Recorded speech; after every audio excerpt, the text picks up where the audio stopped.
철저히 두 사람 철저히 두 사람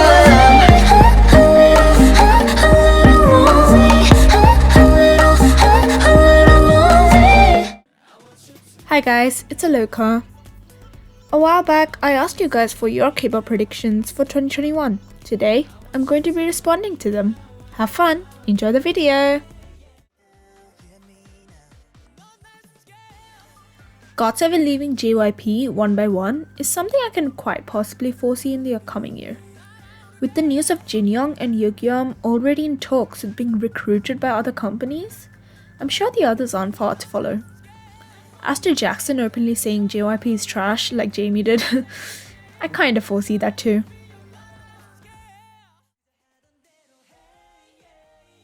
I mean, after the boys won Road to Kingdom, I'm pretty sure we were all eagerly waiting for Kingdom. And I'm also sure we were a bit frustrated when the rumor spread that Kingdom was probably not even going to happen. But think about it. We're in a situation where they can't host a full-on major survival show, seeing as there are the circumstances of the pandemic and also the amount of preparation to make a Queendom Part 2. I also think that the main point of Kingdom is for the winner of Road to Kingdom to compete with the relatively bigger groups. So I foresee and also hope that groups like 17, MONSTA X, NCT, etc. get to participate. Wow, that was long. Dreamcatcher first win? Yes, yes, and yes. Dreamcatcher world domination? Most likely. Seeing as how quickly Dreamcatcher's fanbase skyrocketed despite being from not very well-known company, they're most likely to get their first win and probably even get a Bonsang award. Let's hope for the best! Twice subunits and or solos? Sounds like a pretty good idea to me.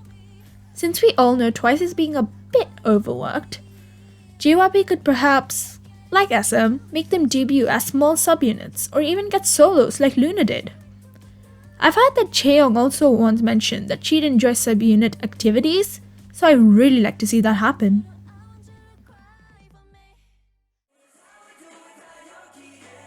Offline concerts? Seeing the current situation, I really don't see it happening anytime soon. I mean, let's be real. Even if the pandemic did end soon, I wouldn't be suddenly too sure about going to a mass gathering. So I don't think live concerts would be held anyways, so we might have to stick to online concerts for a pretty long time. I'm pretty sure Hustle would be back for the next LOONA comeback. I mean, why not and So What blew up as LOONA comebacks? Now just imagine an OT12 comeback. Yes, that. Epic. LOONA will blow up. World domination. Period.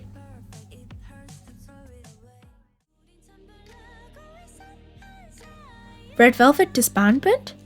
Personally, I think that SM just has a thing of slowly letting their groups fade into the background given SNSD. So I think that maybe after their apparent 2021 comeback, they'll probably become inactive, and I don't expect SM will announce their disbandment like FX. But since they debuted Silrine, they should probably keep supporting them, as well as Aespa. Also, Irene leaving Red Velvet. I personally don't think she will, and I don't want her to, but if she does, I just won't be that surprised, I guess. That's all.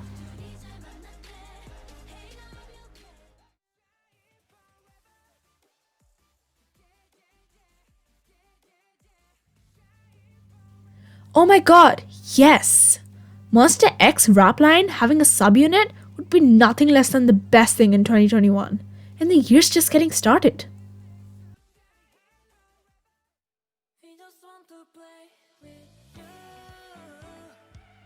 In 2020, K-bands like Lucy and N-Flying started to get a bit of attention.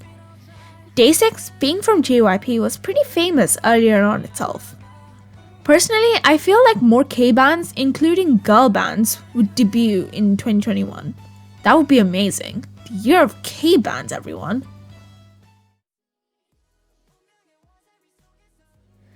Aespa's already become too famous to lose popularity, in my opinion.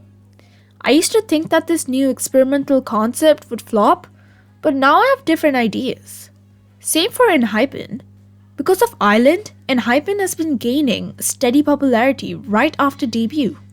I am excited to see what's in store for us from them this upcoming year.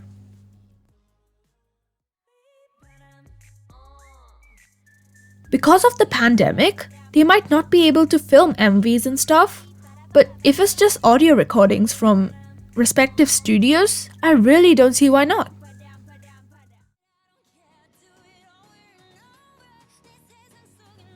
Rosé's solo will blow up? Well, I'm not a Blink, but seeing that Blackpink's enormous fanbase are all eagerly waiting for it, I really don't think she'll disappoint. Rosé is the original queen. Another recycled boy group from SM? After SuperM, I'm not personally sure if it's a possibility, but I know that I won't be complaining. SuperM was a hit, and even if they were made just for SM to earn more, the wide world of K-pop stans still loved it. K-pop idol acting debuts. Now this is one prediction I was sure of since day one of 2021. Since 2020, we've seen so many new idols up and coming as leads of dramas and web dramas alike. We have Jaehyun's debut in February, Doyoung's debut somewhere along the year, and Neon coming in her web drama later this month? Let's look out for them and support them along their way. These were some of the few responses I had to the K-pop predictions that you had for 2021. Feel free to respond on them in the comments. I hope you liked the video. Bye! 방아쇠를 당겨